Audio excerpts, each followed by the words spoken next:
There we go on that one. And there we go on that one. Got it. Now if I say something about seeing, it won't make sense. Well, that's what you get. For me not pressing the right button the first time around. That's what I get. Mm-hmm. I don't know what to say. You're the one who buried me. That's true. I mean, you know, two to tango and all that. We're not doing the tango. We're doing the podcast. And let me guess, it's not a dancing podcast. It's not a dancing podcast. That would be a mess. Like a real mess. Once again, that question would make more sense if it weren't for button problems. If it weren't for button problems. If it weren't for button problems. So, the premise of the podcast today was your idea. I think you should introduce it. Oh boy. I wasn't ready for this.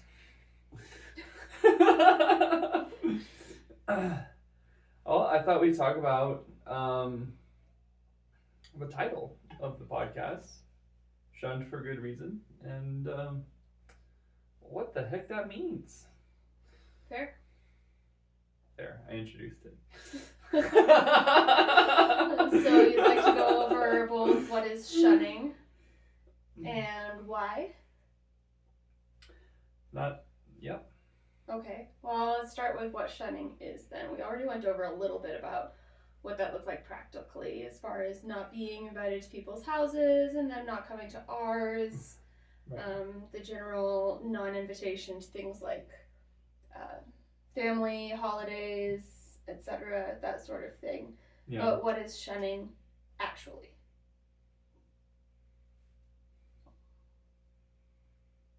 Such a good question. I mean, I guess for me, I have to start with like my preconceived childhood notion of shunning and excommunication and like going back to medieval times and like how you would like be kicked out of the whole village and never welcome. Grab my notes. Keep going. Never welcome back into that house or village or space, right? Like that's how I always thought of it growing up. Like that's how I always heard about it, I guess. Maybe more than I thought about it was I heard about it in the context of history and excommunication and that very communal shunning where it wasn't like just your family, but it was like that whole village, whole area. Like there was a physical space attached to it, as well as that that was attached to those connections that you had, and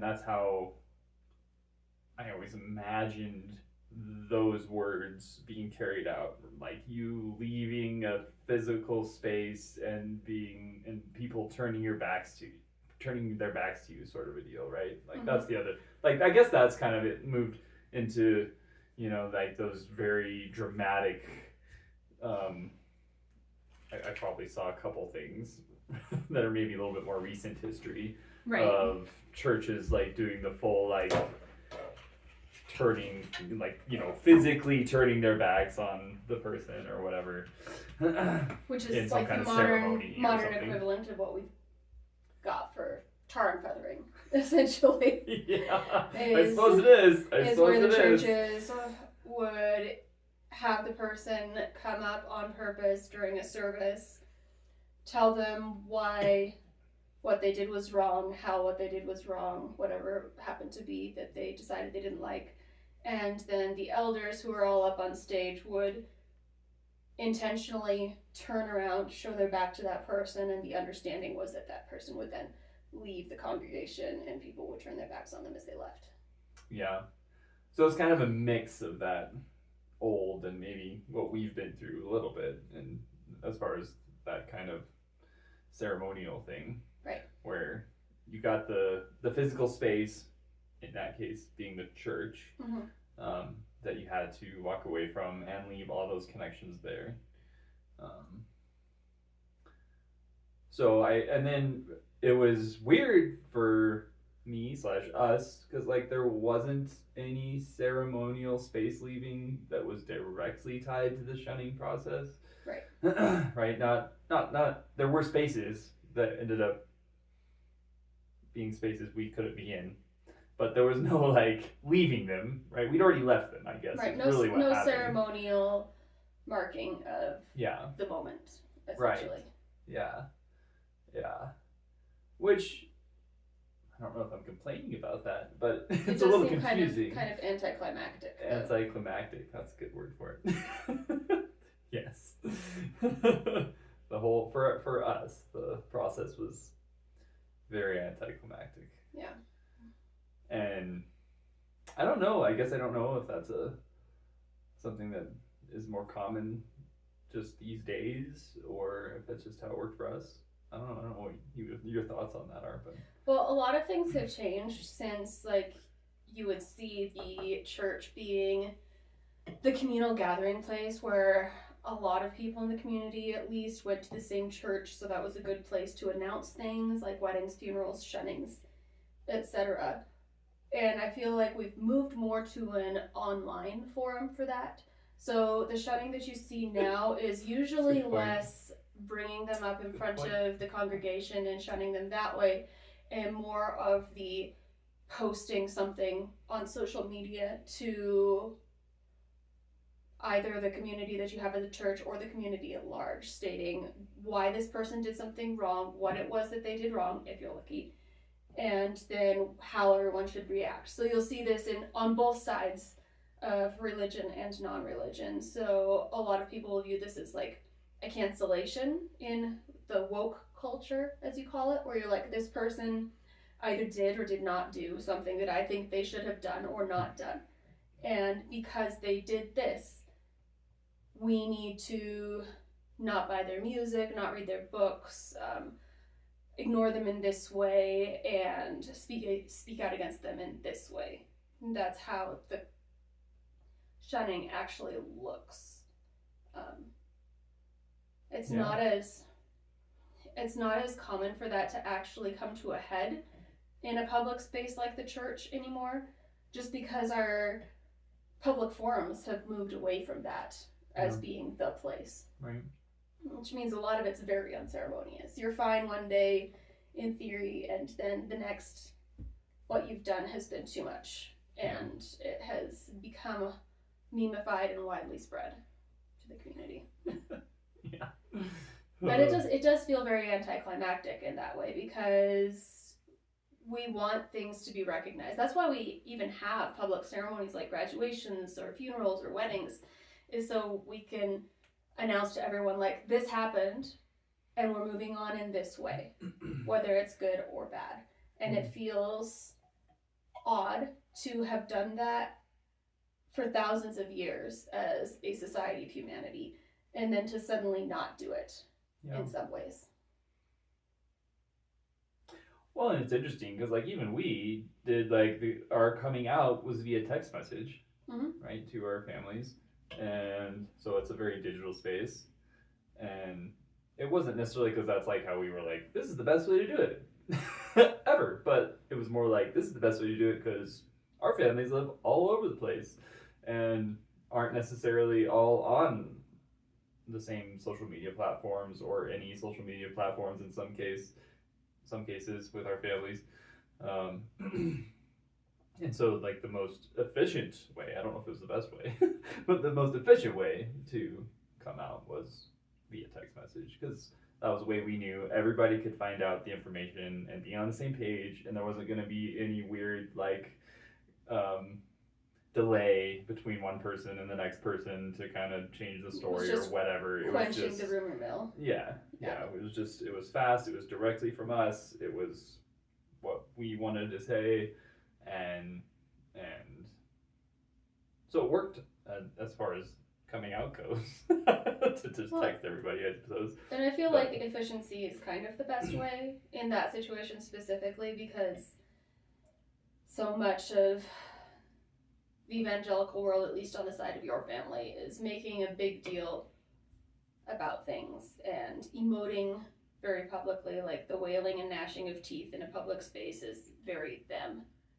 And I don't have the patience for that. I would not have been able to stay in a room while we tried to come out to your family. I just would not have been able to take it seriously. Yeah, there would have been lots of wailing and gnashing of teeth. There really would have. Yeah. I'm not here for it. Yeah, I feel like there were ways that we still, or at least I know for sure I had to endure some of the wailing and gnashing of teeth where, like, after we sent the text messages, they're like, let's meet and have coffee and talk. And then that's where, they're slightly toned down since we were in public. Wailing and gnashing of teeth happened. Was in those conversations.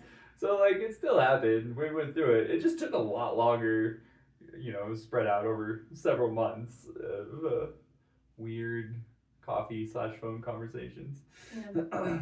And it got to the point where I realized I couldn't keep doing that. Like, because they were just going to keep going. Like, they were just going to, like, keep having these phone coffee conversations where we were, or basically, like, there was a lot of emoting about what had happened, and I think in their minds they were trying to convince me to not do it. Do the bad thing, whatever that is in their minds. And I was just trying to, my hope was to help them understand my, where I am and how I got to where I am. But I eventually realized that, like, it was just going to continue to be that until I decided to not do it anymore. Yeah. So I decided to stop doing that. But yeah. So this is why shunning happened in our case. The how of it we already went over, which is we're not invited to public spaces with them. Family get-togethers, and we're not so much invited to unless they feel guilty and like they need to, such as a funeral, something like that. But as far as birthdays, more celebratory events, that's not something we're there for. The calling to get help with a situation or give help with a situation is now non-existent. And basically you are not part of the family. Yeah, not really. Because you don't share the same ideals and the same priorities. Yeah. And that's the why. The good reason is that there is a biblical basis for the act of shunning. So there's a few things that need to happen for someone to be shunned in a religious community. You first have to be a part of the religious community. You have to do something that offends the religious community, whether that be sinning or going against some teaching. Usually it's sinning, though. And then you also have to be unrepentant about it. So if your brother sins against you, we learn in the New Testament. Yeah. Excuse me. If your brother sins against you, you're supposed to go to him and tell him what he did wrong and see if he says sorry, essentially. And if that doesn't work, and you still want to bring him back into the fold. And he says, actually, it's her. Yeah, that too. Oh, God. Yeah. So if that doesn't work, you need to go get witnesses. And this is how you solve things biblically. You try yourself. If that doesn't work, you go get witnesses.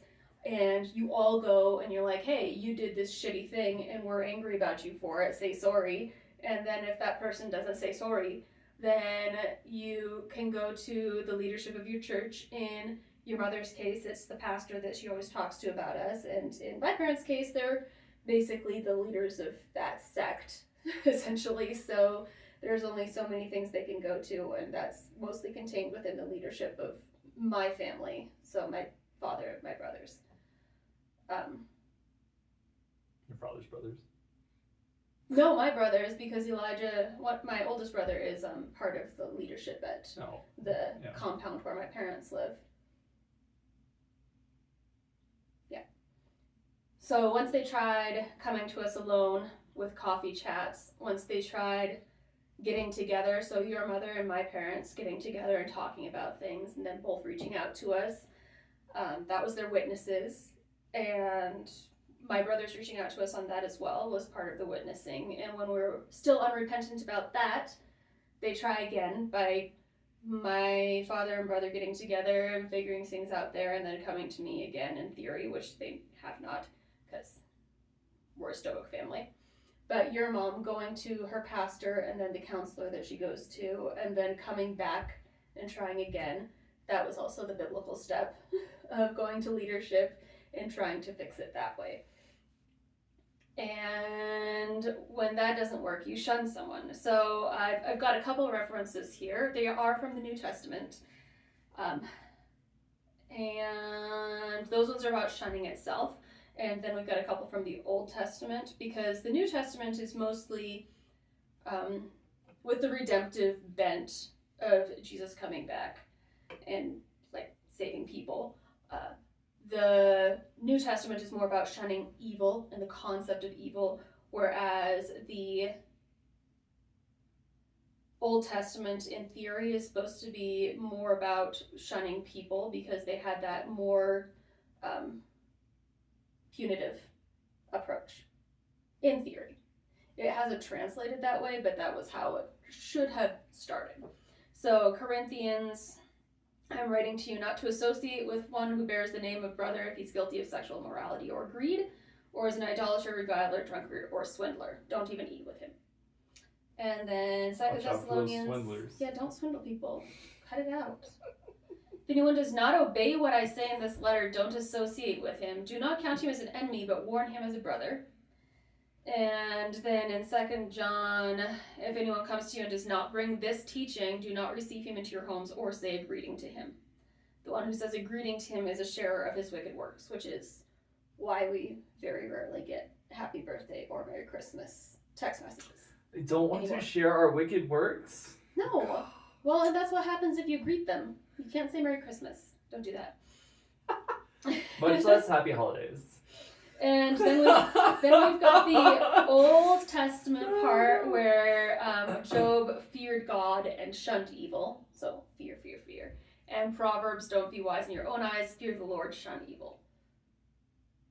Shun it. Yeah, step away. So you see the more practical version in the New Testament there. And then in the Old Testament, the more widely overarching, and then with the examples that are given in Ecclesiastes and Exodus, you see more of how the people of God shunned people who did not believe the same things. No, it's because we're bad people. It is because you're bad people. Bad So person. your motive is supposed to be that you love this person, and that's why you don't talk to them. That you don't love this person? No, that you love this person. Oh, that's you why do love you don't them. talk Sorry, to them. yes. Right. You don't Yes. talk to them because you love them. Yeah. Right. Well, and I mean, and that's like, that's the whole punitive thought process, right? Like, you punish somebody for their good. Right. That's the whole, and it's going to, in the long run, Save their soul from perdition. yeah.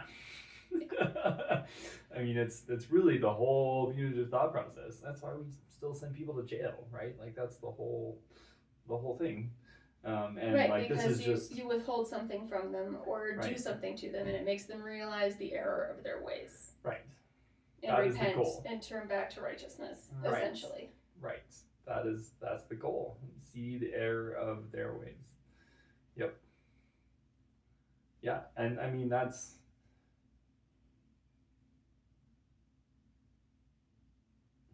it's fascinating to stand back and be like,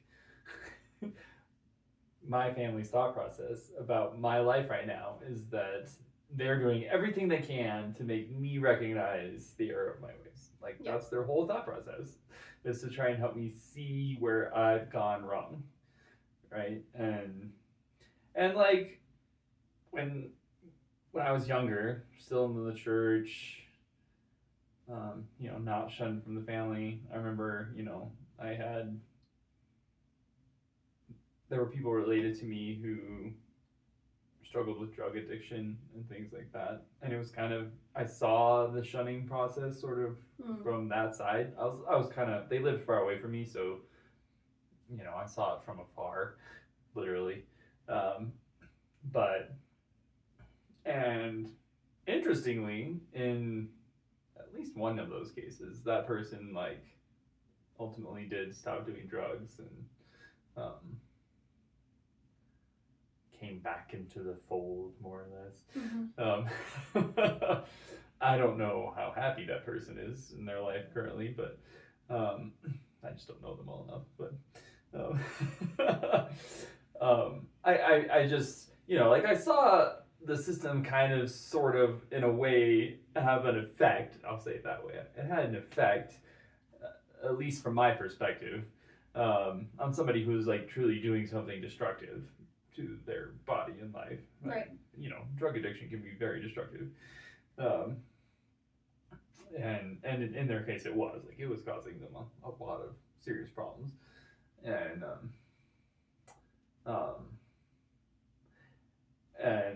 in this moment, looking back on it, I'm thinking, it probably wasn't really the shunning that actually had any effect on anything at all. It was just kind of looked that way from my perspective. Because again, I was far away and didn't know like hardly any of the details except what my parents would tell me about it, right? And that's how they described it to me, basically, was that he, this person got shunned by the family, and that was just kind of, they didn't say shunned, but they talked about all of these terrible things he was doing, and we don't really, we're not really we don't approve of those things and don't want him to be a bad influence. Yes. Yeah. That kind of, that's how they would phrase it. That they don't lead us into temptation is the goal. Exactly. And then, later he, again, I don't know, started to figure some things out. And then you started to hear the more positive things, like, oh, this person's going to church now. Oh, this person is getting married and having a kid. And I would hear the positive things. The socially acceptable things that are starting to happen that we can acknowledge and celebrate. Yes, right, yeah. And so again, it was presented to me that way, that this kind of process that at least as I experienced it as a process, worked, right? But then, and again, so many details I don't know about it, but it's weird when it's me on the other side of it. And from my point of view, I'm not ruining my life with drugs. I'm not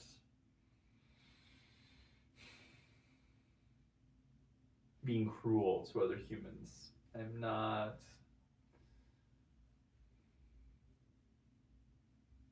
trying to destroy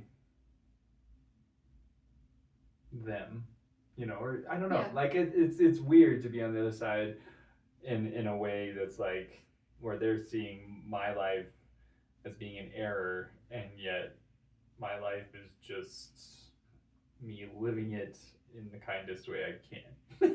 Right. It's an odd spot to be in. Well, and I feel like a lot of that confusion for our family members comes from the part where we're doing this so late in life. So doing it in our 30s, because like from my father's heritage being rooted in the Amish community, and then my mother's heritage being rooted in the Mennonite community, both of which have this concept of Rumspringa, where you're supposed to grow up in the church, do everything as the church wants you to, and then there's this period that not everybody does, but is very common, where you go out into the world and experience it. And they always called it sowing your wild oats when they talked about it when I was growing up. Yeah. My parents use that phrase. Yeah. Well, but the sowing the wild oats idea is the one that they come to most often, because it gives this idea of you're going to go out into the world, or amongst the English, as my grandfather and great-grandfather would say. Those English. Those Englishers, oh my God.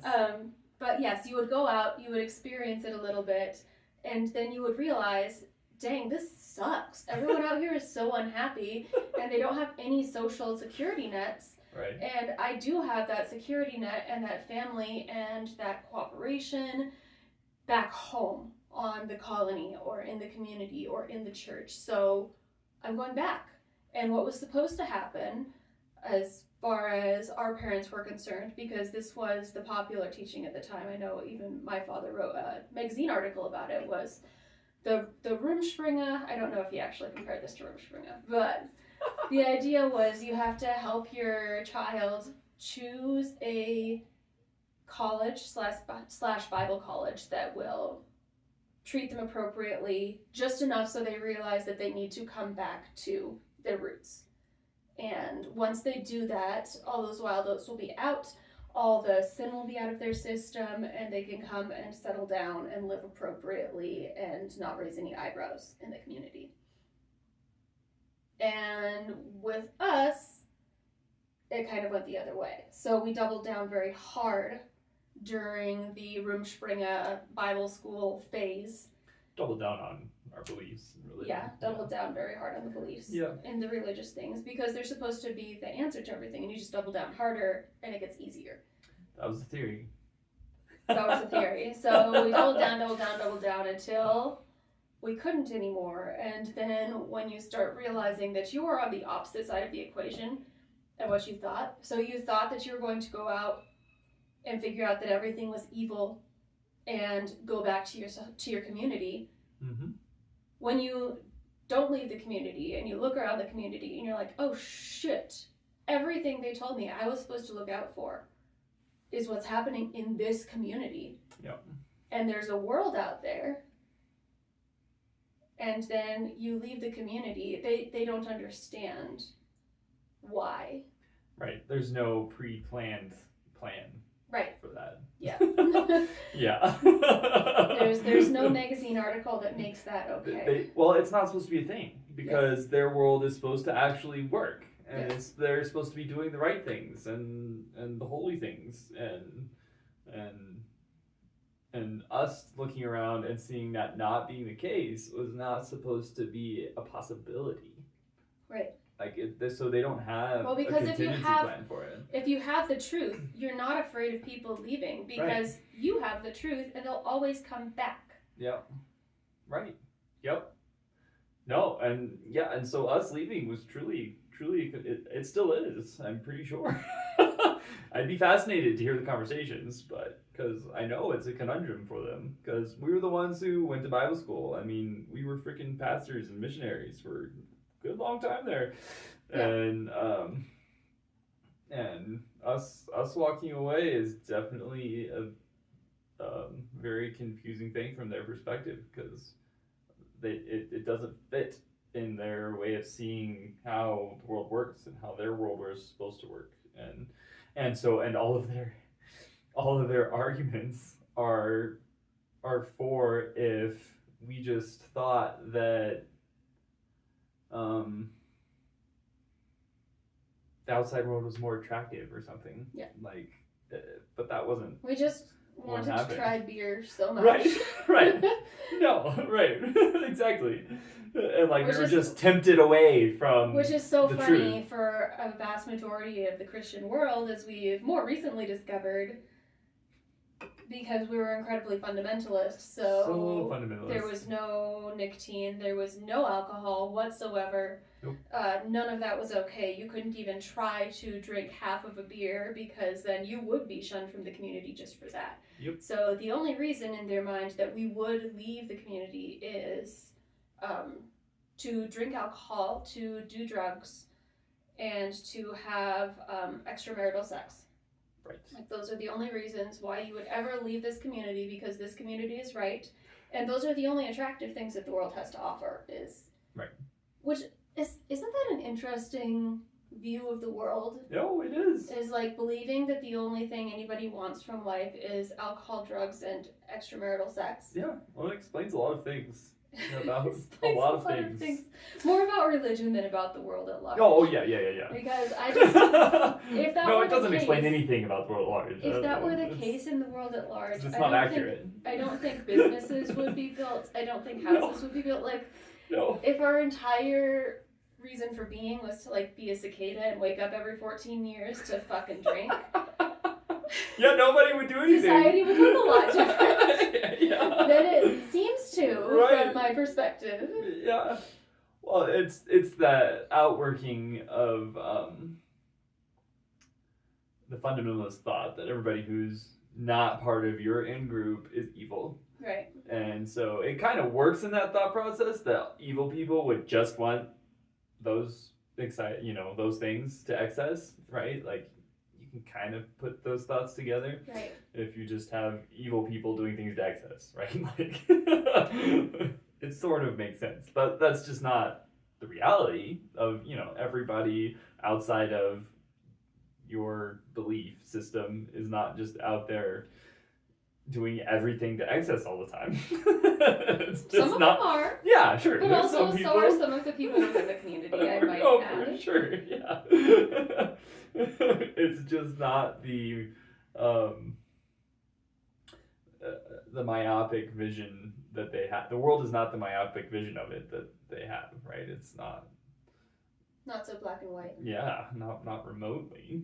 There's so many levels of gray, shades of gray. I hate saying that phrase because it's overused, but it's accurate, right? There's so many shades of gray between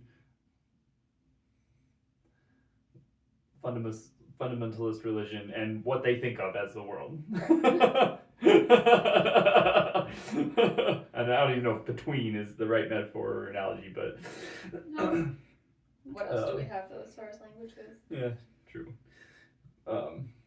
But yeah, because and that was another big realization. It was for me was just, oh, look at this. These are just people trying to live their lives and not out here being evil like I was told, right? Well, and they like that weren't was a supposed huge to realization for me. They weren't supposed to be people, essentially, if they were Yeah. outside of the church. Like, they would refer to them as people and Yeah. tell you to, but the implicit understanding was these aren't people, these are essentially animals, and their only goal in life is pleasure and leading people away from God. Right. And your only goal in life is to try and save them from that and to convince them to do things our way. Yeah. That's summing up, but yeah. There's a lot more details there, but yeah. That's the basic premise of what, they told me my job was, in part, as far as interacting with the world. That was air quotes for those of you listening. It's, you're supposed to try and save them, and then there was like a prescribed method of doing that, which was super crappy and ineffective, but at least I don't know. I had lots of people pray the sinner's prayer for me. You were good at that particular aspect of it for some reason. I had a grand total of 0. No, I was. Ooh, that was a confession. Yeah, no, I was very good at it. I was also raised to be a cult leader. True.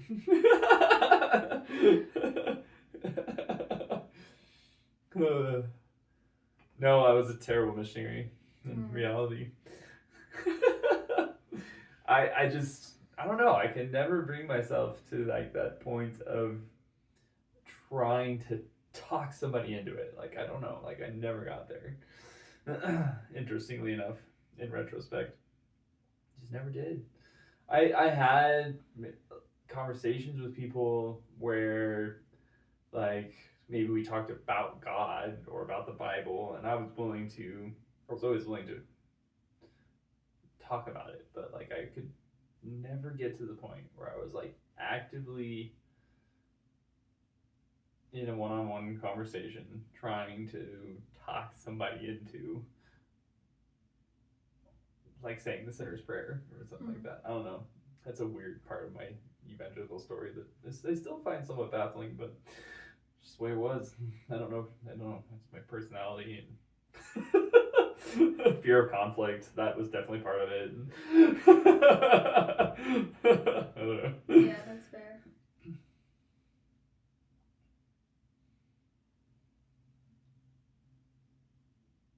Good times. Yeah, no, but I was supposed to.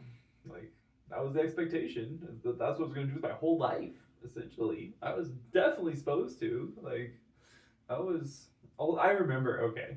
I remember first year out of high school, I did my missions internship thing before going to college. And that was through the local megachurch Yep. / cult in Colorado Springs. Yep. And there's a million stories there. I won't try to explain it all, but this one, it was like 30, 18 to 25-year-olds, essentially, maybe a little bit older than that, 26, 27-year-olds, in this program for the first year. And one night, the leadership told us first years that we had to go out in pairs and witness to people or evangelize to people or whatever they call it. I don't remember how they phrased it exactly, but that Bring was people like, to Christ. yeah, tell people about Jesus. Just go somewhere and do it and come back and we're going to talk about it. And like, that was my nightmare. I'm like, oh no, this is not good. And then they paired me up with like one of the other most introverted people in the group. So probably also that person's nightmare as far as I can work out. And we both like got in the car. I think he decided to drive, so we were in his car and he was just like, all right. And I'm like, yeah. What are we gonna do? And we were like, I don't know. I don't even remember. Somebody came up with the idea of going to Barnes and Noble, and so we went to Barnes and Noble, and it was just like the weirdest hour of my life where I walked around like thinking I have to evangelize someone here, and like having the normal experience of nobody at Barnes and Noble wanting to talk to me, like people don't want to talk to somebody else at Barnes and Noble. I don't know. My primary goal when I go to Barnes and Noble in search of smutty fantasy romance is for some 18-year-old to come tell me about Jesus. And it's just not me to like bug people in those, like, I don't know. It was. I didn't. I know. I didn't talk to one person. It's very non-consensual. Right. Oh, for sure. Yeah, well, I would have to jump in. Another premise is like they'll know we're Christians by our love. So you're like with our Bible school experience, where they would have these cohorts of people that they would put in an apartment building in the city, and they would just be like, "Don't tell anybody you're Christian." They're just going to notice that there's something so different about you. They're going to be compelled by the Holy Spirit to come up and ask you, why are you so different? What makes you so special? Tell me about why you're so joyful. I thought about that whole hour. Yeah. Like if I'm doing this right, if I'm happy enough, if I'm godly enough or happy enough, or I don't even know, like if I'm glowing enough, I don't, how do I glow? How do I turn the glow on? I don't know, like.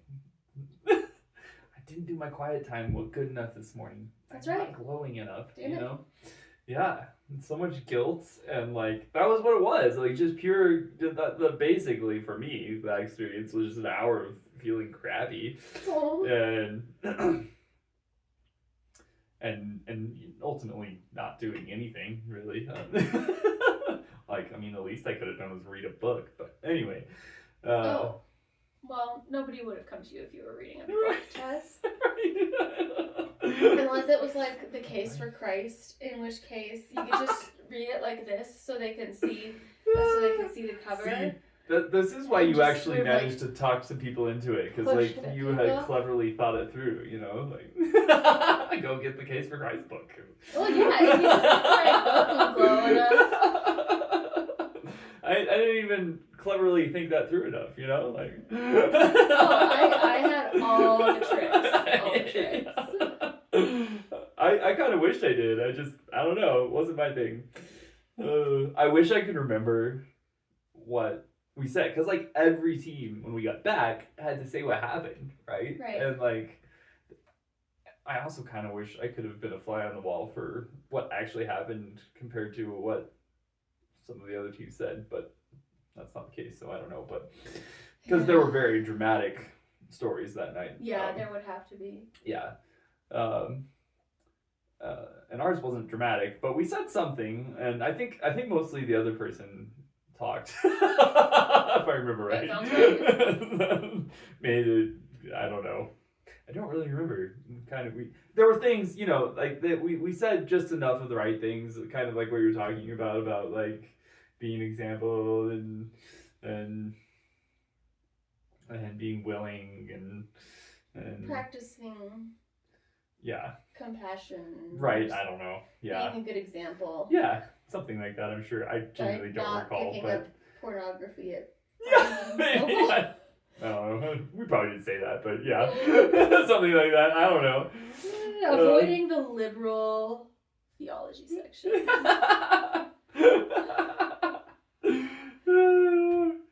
But it's interesting, though. Like, those were moments where that made me, even as I guess I would have been 17 at that point, as a 17-year-old, made me kind of cock my head to the side a little bit. Like, it's interesting that, like, I could go out with the mission of evangelizing, not do squat really on that front, come back, say the right things, and everybody kind of has encouraging, Christianing things to say in response. Slash somebody then cries. We move on. Yeah. I mean, you're doing the right thing if somebody's crying. Yeah. That was always the thing in my growing up. My dad said that on a variety of occasions. It's like, you can tell there is real spiritual change happening when someone starts crying. I mean, that you cry for so many reasons. Well, all of them must be spiritual changey. Alright, we are at 42 minutes. We're going to make this a 2-part. So... Oh, okay. Quick break. We will stop this recording here, and then we'll come back in a moment. Sound good? Sounds good.